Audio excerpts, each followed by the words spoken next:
Sige, tuloy, tuloy. Sinabi ko na bang umupo na kayo? Tayo! Sorry ho, sir. Gusto kong malaman ninyo ang mga patakaran ko dito na ayoko nang nahuhuli ng bayan. Wala akong problema. Lahat kami may pambayad. Good! At gusto ko ring malaman ninyo na ayoko nang umuwi ng 10 oras ng gabi. At ayaw na ayaw ko nang umuwi. Ayoko nung pinagsasabi mo, ha? No? Gusto mo magyabang habang nasa kubeta ako, ha? Ha? Hindi ho ba siya yung may-ari nito? Boy ko lang yung bulol na yan, eh. Boy? Boy, ha? Naniwala naman kasi sinasabi na ayaw niyan. Sorry ho, sir. Magandang gabi ho.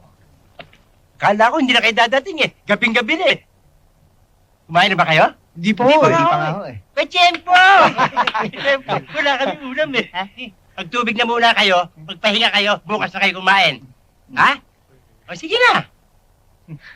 O sige na, pahinga na Saan kayo. na yung kwarto namin? Sa taas. Ah, sa taas, oh? Yan ha. Alam ka naman sa kubeta. Sige ho, sir. Thank you. Sige ha. Konting tiis lang ha. Makakalakas din mga sikmura nyo ha. Naku, ikaw talaga. Oh, sino ba mga yun? Alam ba kung sino yung mga yan? Oh. Ha? Yan ang pinagbilin sa akin ng mga magulang nila. Mga spoiled yan. Mga spoiled yun? Oo. Parang ako, katulad ko rin mga spoiled yun. Spoiled ka rin.